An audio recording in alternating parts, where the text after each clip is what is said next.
Good morning everyone and welcome to the class.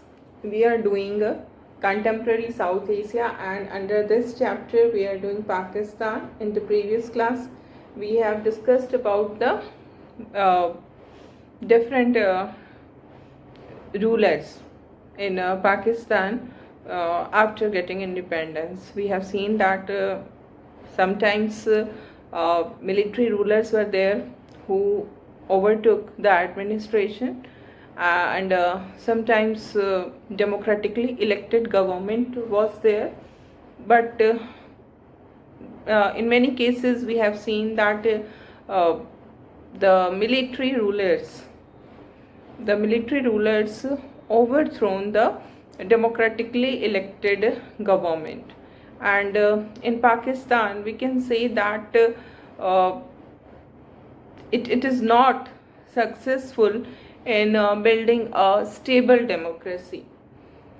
Many times military rule is established in country, and now we were discussing the reasons behind it, why in Pakistan the military rules, why the military becomes the ruler in Pakistan, what is the reason behind it.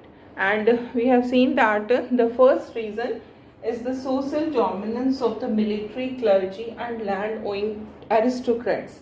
The common people are not important. Instead of common people, the aristocrats, the clergy and the military are important, and that is the reason that the government which is elected by the common people is overthrown by the military ruler, because they are considered as very dominant group in the society. And the second reason also we have discussed that in Pakistan it is the thinking that the party politics and democracy can harm the security of the country. Party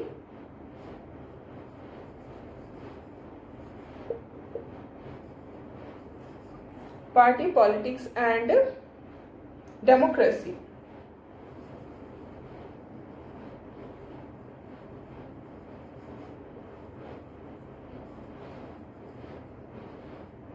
can harm the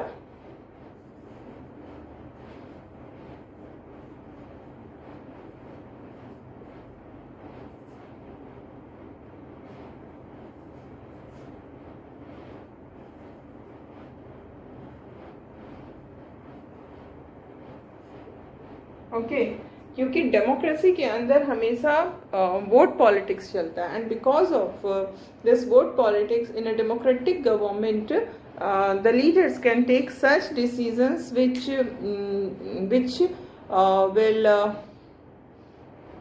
make a relation with India in a positive direction.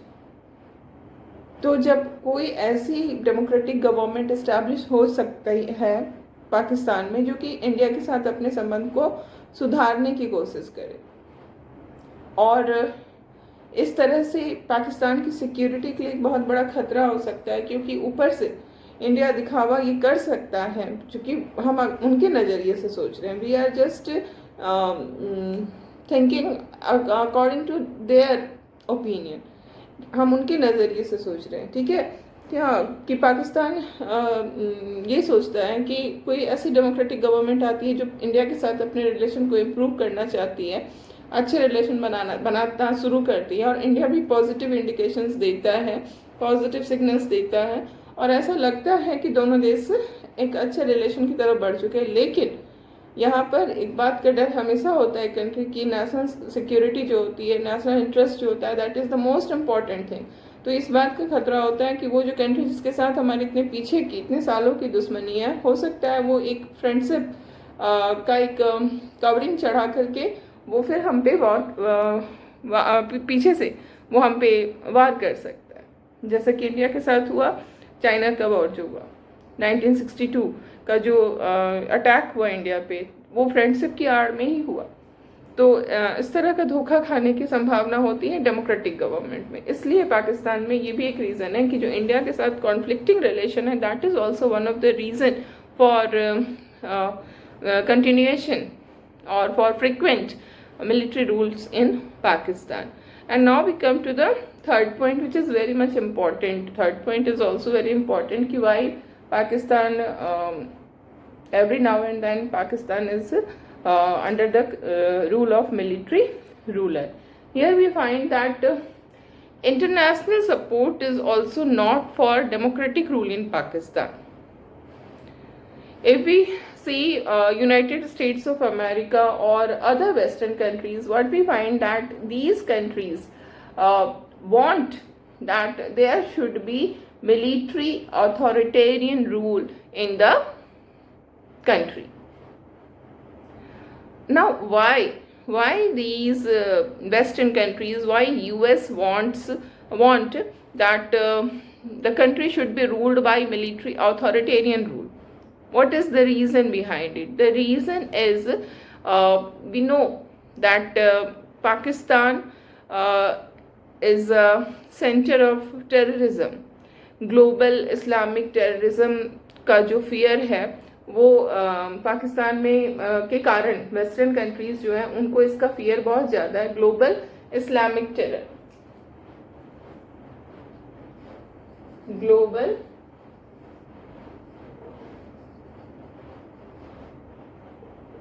Islamic terror, और पाकिस्तान इसका centre है. तो जो terrorist हैं वो पाकिस्तान में काफ़ी powerful हैं. कई बार ऐसा भी होता है कि जो टेररिस्ट ऑर्गेनाइजेशन है वो अपने हिसाब से डिसीजंस लेने लगते हैं. हालांकि मोस्टली जब भी टेररिस्ट अटैक जैसे इंडिया पर जो भी अटैक्स होते हैं वो गवर्नमेंट की तरफ से ही गाइडेड होता है. लेकिन कई बार ऐसा हो जाता है कि जो टेररिस्ट ऑर्गेनाइजेशन है वो खुद से डिसीजंस लेने लगते हैं.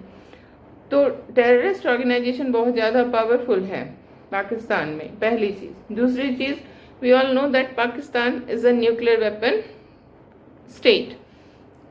After conducting that test in October 1998, Pakistan became a nuclear weapon state. Now, it is very much feared by the Western countries that if a democratic government is there, then that democratic government will not be as strong as the military government, military ruler.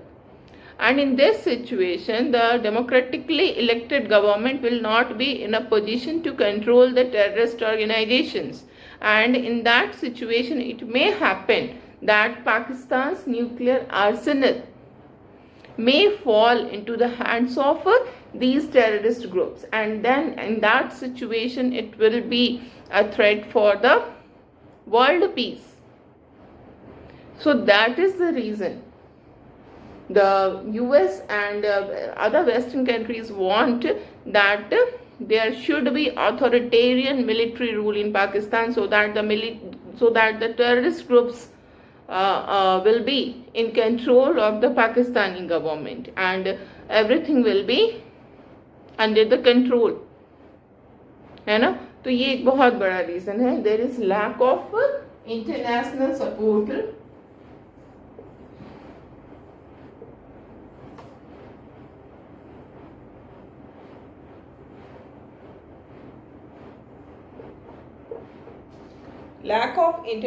support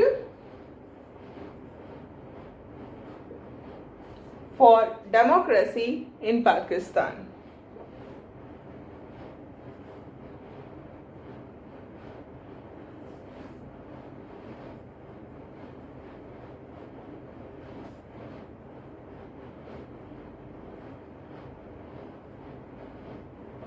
Okay, so these are the 3 reasons. It's a very important question. ये कई बार ये question आते हैं paper exam में, board में, कि what are the factors responsible for Pakistan's failure in building a stable democracy, or what are the factors responsible for military rule in Pakistan.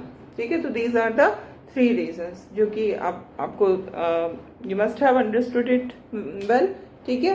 And now we move to another country of South Asia, and that is Bangladesh. हमने पाकिस्तान को कर लिया. अब हम देखेंगे बांग्लादेश के बारे में. ठीक है.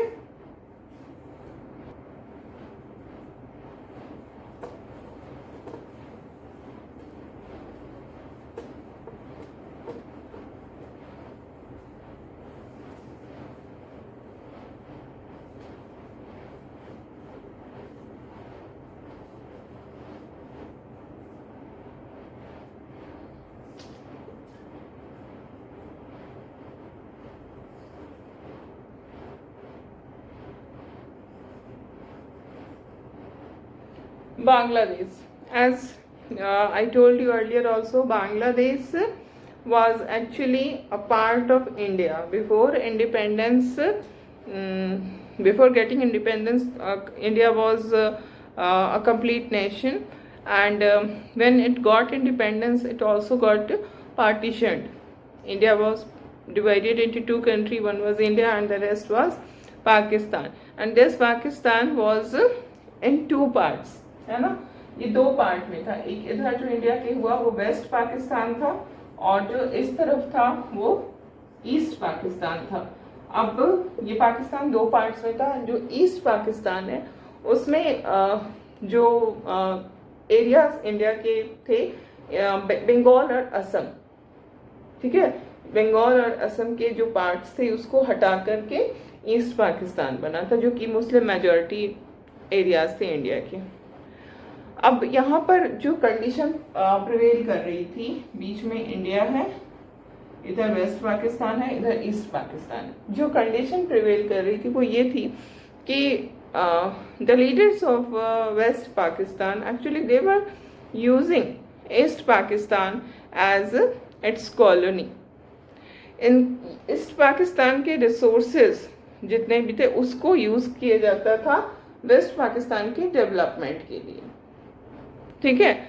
The resources of East Pakistan was used for the development of West Pakistan. Not only this, the culture and the language of East Pakistan was also suppressed. People were imposed the language of the Western Pakistan, that is Urdu. Urdu was imposed on the people of East Pakistan, जबकि the language of the people of East Pakistan was Bengali. Original language was Bengali and here Urdu was there. तो यहाँ का जो language था उसको east Pakistan के लोगों पे इम्पोज किया जाता था.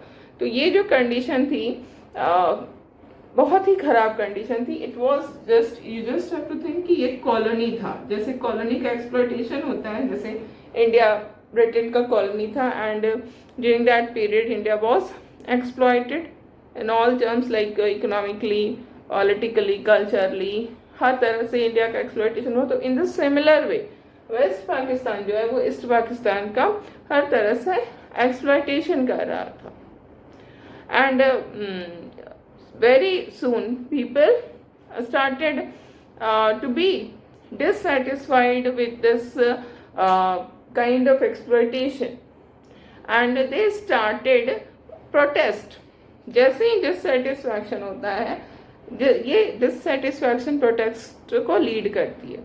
तो people became dissatisfied with this ill treatment that was done by the leaders of the Western Pakistan, and soon this dissatisfaction resulted in the protest of the people. People of East Pakistan started to protest, and they started demanding that they should be fairly represented in administration. There is not a fair representation of the people of East Pakistan in the administration. And they also wanted that they must have fair share in the political power. So now the people of East Pakistan started to demand fair representation.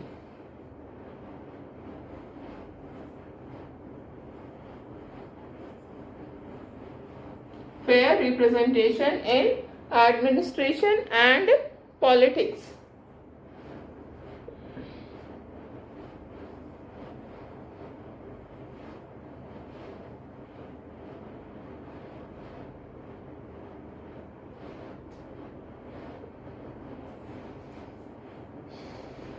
Now, what do you mean by this fair representation? Fair representation का मतलब ये होता है कि जितनी population है, population के ratio में रिप्रेजेंटेशन होना चाहिए.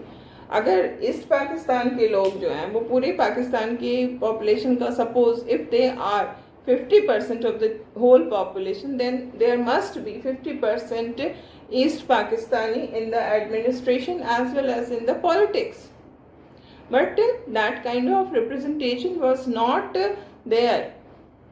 The representation was highly unfair. It was not according to the proportion of the population of East Pakistani people, and that is why they started demanding fair representation. And in this all these protests, their leader was Sheikh Mujibur Rahman.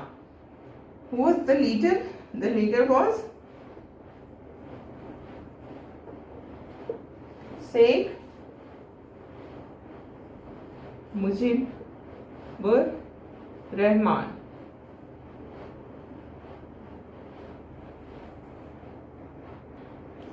And now we see that these people who were protesting against the dominance of the Western Pakistan, they started demanding autonomy within Pakistan. They did not want to be separated from Pakistan. They were demanding autonomy. They were demanding federal structure of the government in which they must have autonomy on some subjects, on some aspects of life.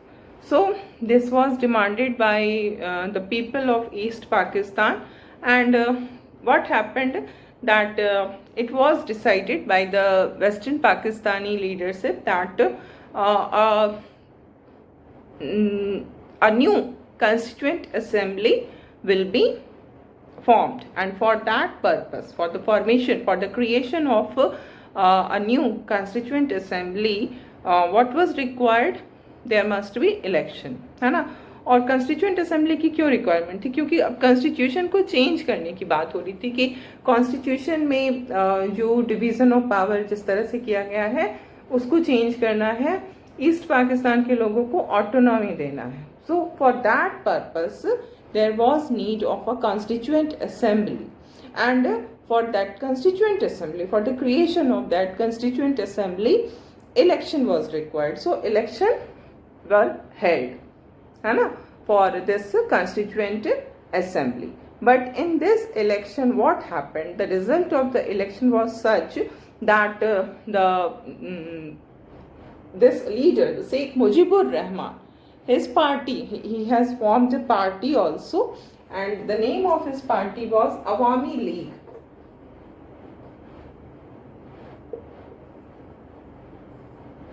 So what happened in the election, that the party of Sheikh Mujibur Rahman, that was Awami League, got majority. Okay, the election was for whole Pakistan. The candidates from West Pakistan as well as East Pakistan contested the election, and in this election the Awami League got majority. This what happened, that the government of Pakistan, which was dominated by the leaders of the Western Pakistan, they refused to accept the result of the election. They refused to convene the meeting of the constituent assembly. ठीक है, जो demand थी वो क्या थी? शेख मुजीबुर रहमान के leadership में जो ईस्टर्न पाकिस्तान के लोग डिमांड कर रहे थे कि उनको ऑटोनॉमी मिलनी चाहिए, और ये ऑटोनॉमी देने के लिए एक कॉन्स्टिट्यूएंट असेंबली का फॉर्मेशन होना था, और इस कॉन्स्टिट्यूएंट असेंबली के फॉर्मेशन के लिए इलेक्शन हुआ, जो पूरे पाकिस्तान से जो इलेक्शन होता है, जिसमें पूरे पाकिस्तान से जो कैंडिडेट्स थे वो कंटेस्ट करते हैं इलेक्शन, लेकिन इसमें मेजोरिटी किसको मिलती है? मेजोरिटी मिल जाती है शेख मुजीबुर रहमान की पार्टी अवामी लीग को. इस रिजल्ट को मानने से पाकिस्तान की गवर्नमेंट रिफ्यूज कर देती है, इनकार कर देती है कि वो इस रिजल्ट को नहीं मान रही है. क्यों? क्योंकि इसमें अवामी लीग को मेजॉरिटी मिल गई। अगर इस रिजल्ट को मान लिया जाता और उसके अकॉर्डिंगली कॉन्स्टिट्यूएंट असेंबली की जो मीटिंग थी उसको कन्वीन कर दिया जाता, तो फिर वही होता जो अवामी लीग चाहती, और वेस्टर्न पाकिस्तान का जो डोमिनेंस था ईस्टर्न पाकिस्तान पे वो पूरी तरह खत्म हो जाता, जो कि वेस्टर्न पाकिस्तान के लीडर्स नहीं चाहते थे। इसी वजह से वेस्टर्न पाकिस्तान के लीडर्स ने इस रिजल्ट को मानने से ही इनकार कर दिया और उन्होंने कॉन्स्टिट्यूएंट असेंबली की मीटिंग को बुलाई ही नहीं। और इतना ही नहीं, अब वो क्या किया, उन्होंने शेख मुजीबुर रहमान को भी अरेस्ट कर लिया। एंड व्हाट हैपेंड दैट इस समय एट दिस टाइम, हमने कल बताया था 1971 का जो टाइम आ रहा है जिसको हम लोग डिस्कस कर रहे हैं, इस समय में पाकिस्तान का जो रूलर था वो मिलिट्री रूलर याहिया खान थे। Yahya Khan was the military ruler of Pakistan at that time, और उन्होंने सप्रेशन का रास्ता अपनाया, सप्रेस करने का रास्ता अपनाया, शेख मुजीबुर रहमान को अरेस्ट किया, और जो भी वहाँ पर मूवमेंट हो रहे थे बंगाल में, ईस्ट पाकिस्तान में जो भी बंगाली मुस्लिम्स की तरफ से जो भी प्रोटेस्ट हो रहा था, मूवमेंट हो रहा था, उसको सप्रेस किया गया। हजारों लोगों को मारा गया। पाकिस्तान आर्मी ने हजारों जो ईस्ट पाकिस्तान के लोग मूवमेंट में थे, प्रोटेस्ट कर रहे थे, उनको मार डाला गया। और इसके कारण क्या हुआ कि पूरे के पूरे ईस्ट पाकिस्तान में बहुत ही अनरेस्ट हो गया। People were in a kind of fear कि कभी भी उनकी जान ली जा सकती है। वेस्टर्न पाकिस्तान की जो लीडर्स हैं, आर्मी है, वो सभी उनके अगेंस्ट हो चुके थे, तो लोगों के मन में बहुत बड़ा डर था। और इसी के साथ उन्होंने क्या किया कि वो भागना शुरू किए अपने देश से नेबरिंग कंट्री में। And we very well we know कि जो ईस्ट पाकिस्तान है, अगर आप आज मैप देखेंगे तो जो पूरा का पूरा बांग्लादेश है वो चारों तरफ से, तीन तरफ से, नीचे तो बे ऑफ बंगाल है, तीनों तरफ से, नॉर्थ साउथ, नॉर्थ वेस्ट और ईस्ट से इंडिया से ही घिरा हुआ है। तो वहाँ से जो रेफ्यूजी है वो इंडिया में आना शुरू किए। इधर वेस्ट बंगाल और उधर असम में सबसे ज़्यादा रेफ्यूजी आना शुरू हुए। अब ये रेफ्यूजी का जो नंबर था वो बहुत ज़्यादा था, ठीक है। तो इस समय इंडिया के लिए क्या कंडीशन, क्या सिचुएशन क्या थी? एक तरफ तो इंडिया सपोर्ट कर रहा था बांग्लादेश के कॉज को, ईस्ट पाकिस्तान का जो कॉज था उसको इंडिया ने पूरी तरह से सपोर्ट किया, फाइनेंशियल हेल्प किया, मिलिट्री हेल्प किया, इमोशनल सपोर्ट दिया, हर तरह का सपोर्ट इंडिया ने ईस्ट पाकिस्तान के लोगों को दिया, ठीक है। And India was very much supportive of this independence movement of the people of east Pakistan. But on the other hand, it was becoming very difficult for India to manage such a huge number of refugees who were coming from the East Pakistan. तो ये दोनों जो condition, एक तरफ तो वो support कर रहा है ईस्ट पाकिस्तान को, दूसरी तरफ रेफ्यूजी इतने ज़्यादा आ गए जिनको मैनेज करना मुश्किल हो रहा है। इसी बेसिस पे इंडिया जो है वो इसको कहा जाता है कि पाकिस्तान के लिए ये उनका इंटरनल मैटर था, ईस्ट पाकिस्तान और वेस्ट पाकिस्तान के बीच का मैटर था, लेकिन इसमें इंडिया इन्वॉल्व हो गया बिकॉज ऑफ रेफ्यूजी के कारण इंडिया को इसमें इन्वॉल्व होना पड़ा। और इसका नतीजा होता है war of 1971 between India and Pakistan. India और पाकिस्तान के बीच में 1971 का वॉर होता है, और इस वॉर में क्या होता है, पाकिस्तान जो है वो हार जाती है। जो पाकिस्तान फोर्स था उसको ईस्ट पाकिस्तान में वो सरेंडर कर देते हैं। इंडिया के सामने उनको सरेंडर करना पड़ता है, और इस वॉर में 95,000 प्रिजनर्स ऑफ वॉर, POW जिनको कहते हैं, प्रिजनर्स ऑफ वॉर जो है वो बने।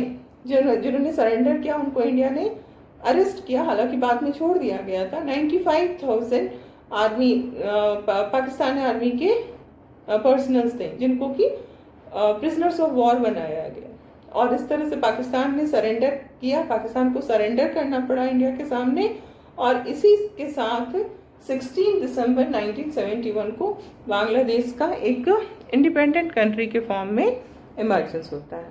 So this is also important. ये क्वेश्चन भी आपका आता है कि कैसे बांग्लादेश एक इंडिपेंडेंट कंट्री बनता है. ठीक है. और ये जो इंडिया का इसमें रोल है ये आपको कई बार आएगा. 1971 का जो वॉर है इसका जिक्र कई बार आएगा, इसलिए इसको क्लैरिटी होना बहुत ज़रूरी है. इस समय इसको अच्छे से समझ लिया जाए तो बेटर होगा. ठीक है. तो इस तरह से 16 दिसंबर 1971 को बांग्लादेश का जन्म होता है. और इसके बाद हम क्या देखते हैं कि बांग्लादेश ने अपना एक कॉन्स्टिट्यूशन बनाया. और जो कॉन्स्टिट्यूशन बनाया बांग्लादेश ने उसमें उसने जो मेन उसके प्रिंसिपल्स थे वो जैसे सेक्युलरिज्म का प्रिंसिपल था कि वो एक सेक्युलर कंट्री होगा, है ना, डेमोक्रेटिक होगा और सोशलिज्म. इन तीन प्रिंसिपल्स पे को उन्होंने अपना मेन प्रिंसिपल बनाया. Socialism, democracy and secularism. ठीक है. अब उसके बाद हम क्या देखते हैं कि जो डेवलपमेंट्स हुए बांग्लादेश में वो बहुत पॉजिटिव डेवलपमेंट्स नहीं कहा जाएगा, क्योंकि हम व्हाट वी फाइंड दैट 1975 में शेख मुजीबुर रहमान ही वहाँ इलेक्शन, जैसे कि 16 दिसंबर को ये बन गया, है ना.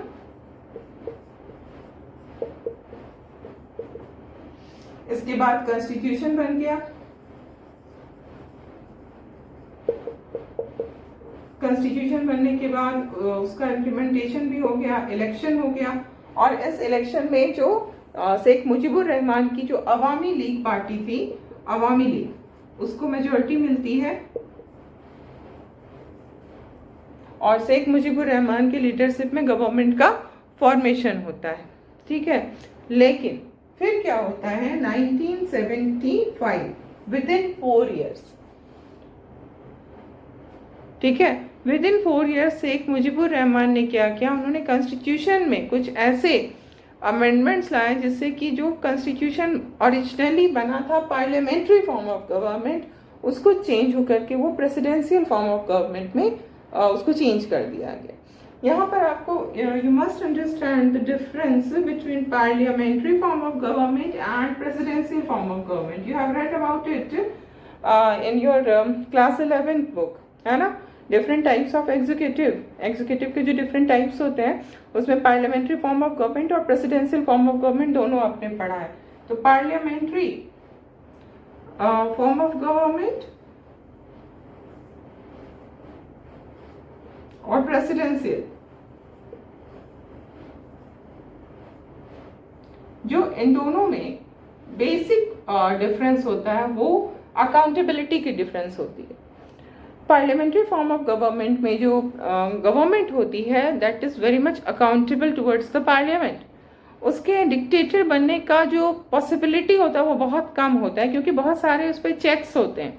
And because of these checks the power is balanced, है ना.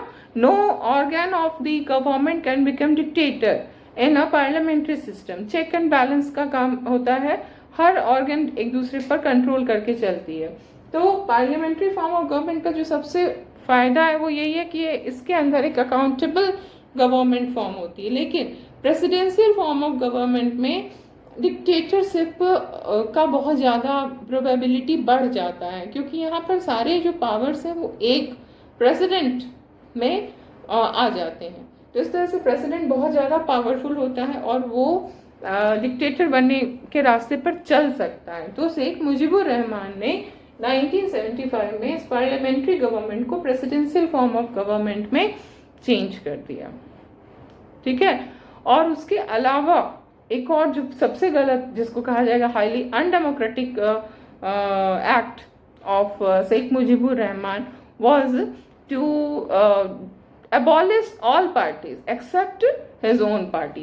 It means that now onwards in Bangladesh there can be only one party, that was Awami League. So in this way the multi-party system was abolished and single party system came into force, and this is the end of democracy, है ना. तो इस तरह से parliamentary को presidential में change किया और मल्टी पार्टी से सिंगल पार्टी सिस्टम की तरफ वो मूव करते हैं। और इसी को हम लोग कल की क्लास में हम लोग इसी को आगे कंटिन्यू करेंगे।